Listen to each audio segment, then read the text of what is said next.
Okay, I've just arrived at, you can't see it, the Home Depot. This is my local building supply store. You may have a different store in your area, but come on inside and I'll show you what we can get that's super perfect for building frames. Okay, here we are, the molding department. You want to go that way. Okay, here we are in the molding department and we're looking at hemlock. Hemlock is the wood that's flipped around, but anyway, you can see it's hemlock. And the molding that is perfect for doing front-loading floater frames is called an outside corner. Let me see if I can show you here. See here? Outside corner. And this one is 1 1/8 by 1 1/8. This is the perfect material, the 1 1/8 by 1 1/8. That's $5.85 a foot, and it comes in big, huge, long lengths. But you can cut it. You can cut it to the length that you need. So this is perfect because when you measure your frame that you want to build the frame for, make sure you allow for a bit of cutting because there is some waste when you cut the material when you're doing the mitered corners. I'll show you that in a bit. So you can find a length that's already been cut that is long enough for your dimensions. In my case, I think I need 80 inches. 80 inches. So I'll find a length that's about 7 feet long. If there isn't one already cut, then you can cut one at a cutting station. And there's the cutting station right there. So Home Depot provides a saw and a measuring tape and this beautiful table that you can cut your material to length so you only buy what you actually need. Super handy.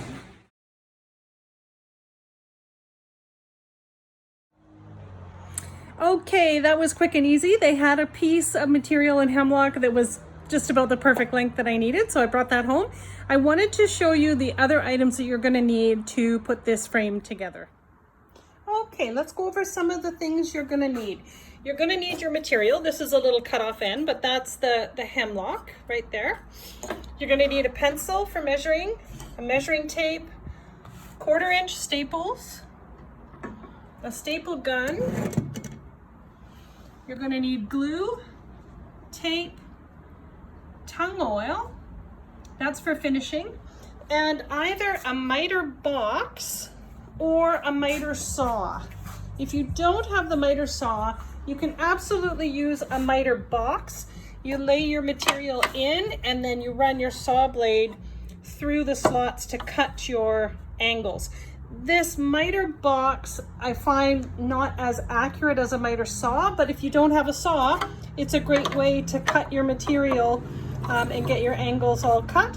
And you just, like I say, run your saw through that angled slot and cut your material. So the painting that I'm going to be making a frame for is this one. It's an 18 by 24 inch frame. And what I need to decide is how much of a reveal I'm going to leave around the painting. And one thing I want to caution you about, this material, this hemlock, is only so wide on the underside, and you want to be sure that you don't space this out so far that you can't connect to the wood underneath. So you're going to have to screw into the back of your frame, and you want to be sure that you leave enough material. Let me just take that little foot off. So if I want a wide reveal here, I'm not going to have enough material to put a screw in. So that's one limitation with this hemlock is you pretty much have to have a fairly narrow little gap here so that you have enough material to put a screw in from the back to screw your painting into the frame. Other than that, this material is excellent because look at, for a 3/4 inch frame, a 3/4 inch stretcher frame, the outside frame is going to be higher than the painting. So this is perfect. It's already ready for us, right? It's the right depth to protect the painting, and the painting is fully covered. So super cool. Okay, so my painting is 18 inches on the short side, and I want to leave an 1/8 of an inch airspace around the whole frame. So I have to add 1/8 of an inch on either side to figure out the length, and I have to factor in the bevel, right? So the beveled edge, I have to factor that in as well.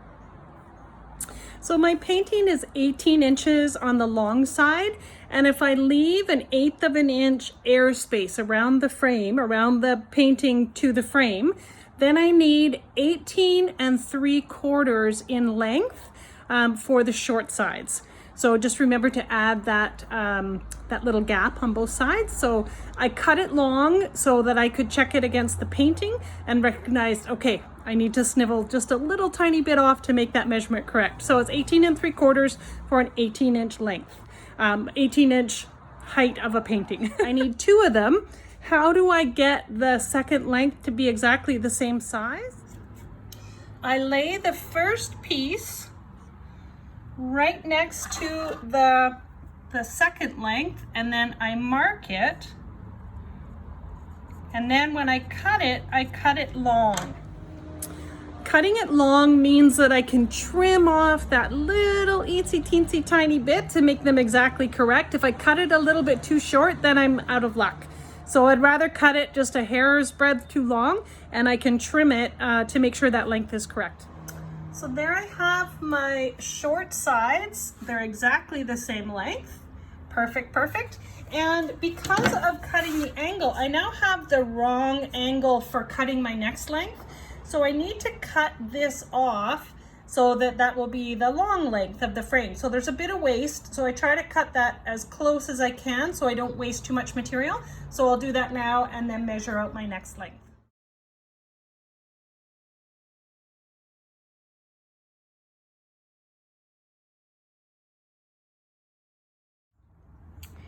Okay, I've test fitted the painting into the frame, test fit rather. Looks great. So what I'm going to do is I'm going to glue the 4 corners to get them stabilized. So let me show you how I do that. I have a piece of tape here. This is just plain old painter's tape.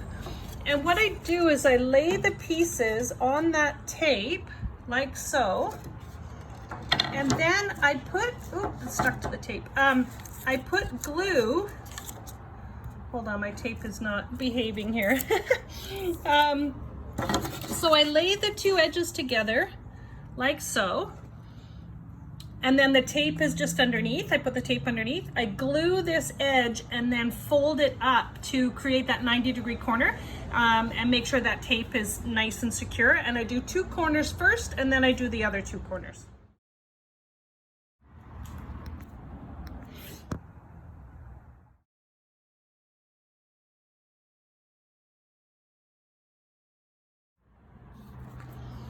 Okay, now that I have all 4 corners done and I've checked it with the square, which tells me that the frame is exactly square at each corner, I'm gonna measure, just to double check, I'm gonna measure with my measuring tape across the frame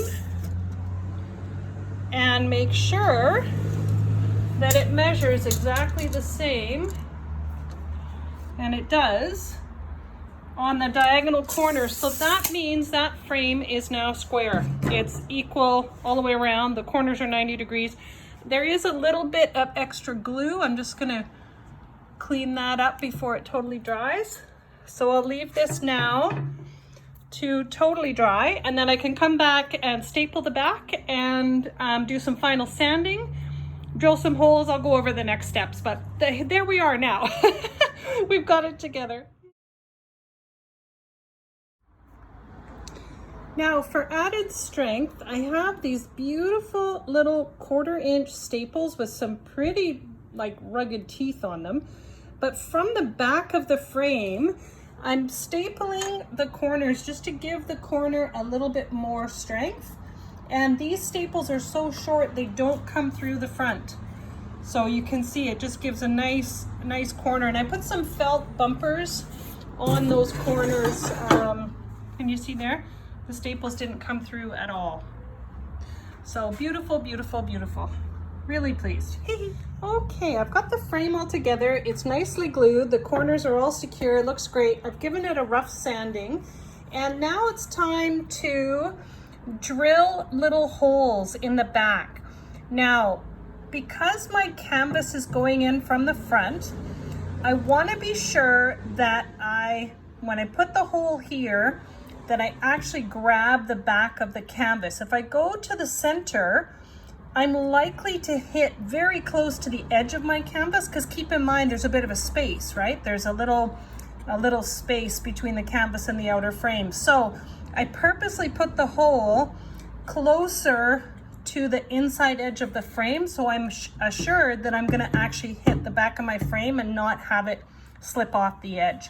So the tools that I'm using, I've got the 4 5/8 screws, and I also have a bit called a countersink bit. And what this is going to do is it's going to create a bit of a cup-shaped opening. So when the screws go in, they seat really nicely into the back of the frame. So they're not going to stick out and mark the wall when you go to assemble them. So let me do that. The other thing I'm doing is I'm pre-drilling the hole so that my wood doesn't split.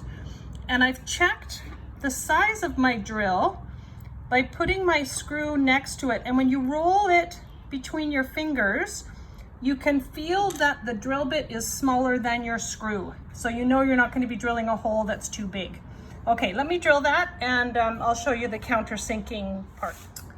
So there's my pre-drilled hole, and I've put 2 holes nicely spaced on the length. So this side is 18 inches, and I've gone 6.5 inches from either side, which just gives you a nice spacing. It just looks a bit tidier. And I've got my countersink bit in the drill, so let me just show you what that looks like.